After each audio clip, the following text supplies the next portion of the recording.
Du point de vue de l'image que l'on donne de ces titres, évidemment, on peut imaginer que le titre de professionnel bachelor soit positif, mais dans le concret et dans le besoin des entreprises, on constate qu'il y a deux cursus bien distincts de formation, le cursus académique, les cursus métiers. Les deux cursus ont leur spécificité, ont leur mérite et trouvent naturellement place auprès des entreprises et les gens qui les suivent trouvent facilement du travail. Donc moi, je pense plutôt que vouloir à tout prix académiser nos brevets et nos diplômes en leur donnant une sorte de vernis universitaire avec un titre de bachelor ou de master professionnel rendront ces formations beaucoup moins évidentes aux yeux des employeurs. Elles ne sont pas des formations universitaires, elles sont des formations professionnelles issues du métier, gérées par les métiers et pour permettre à des gens qui ont un cursus qui n'est pas académique d'atteindre des positions de cadre. Mon avis rejoint tout à fait celui du Conseil fédéral, à savoir que ce n'est pas une bonne idée de faire cela.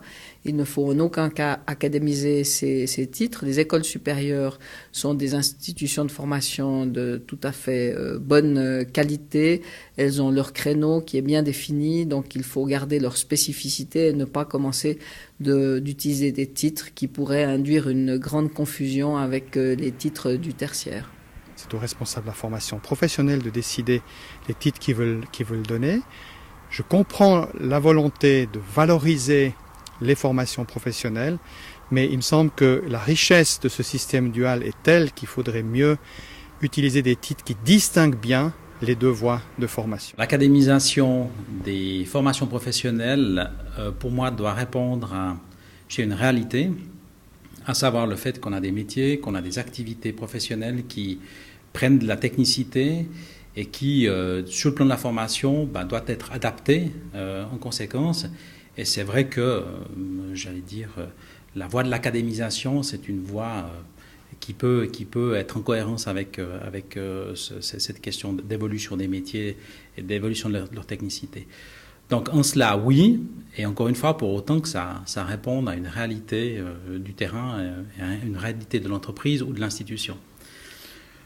L'autre avantage que je vois, c'est un avantage attracteur pour des filières de formation et un autre avantage aussi en matière de gestion des ressources humaines, c'est les perspectives de développement que l'on peut offrir ainsi à des personnes qui seraient peut-être à un stade, en deçà du niveau d'académisation que l'on voudrait donner à des filières de formation professionnelle spécifiques. Nous avons à la fois les masters consécutifs, ceux que l'on entreprend après un bachelor et qui sont issus du système de Bologne, qui appartiennent à la formation de base. Et nous avons également des masters, les MAS, des formations qui appartiennent à la formation continue cette fois, et qui sont les Master of Advanced Studies.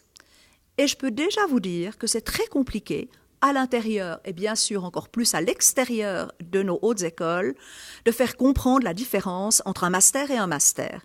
Alors si on vient rajouter une nouvelle donne avec des bachelors et des masters professionnels, je pense que la lecture sera extrêmement périlleuse.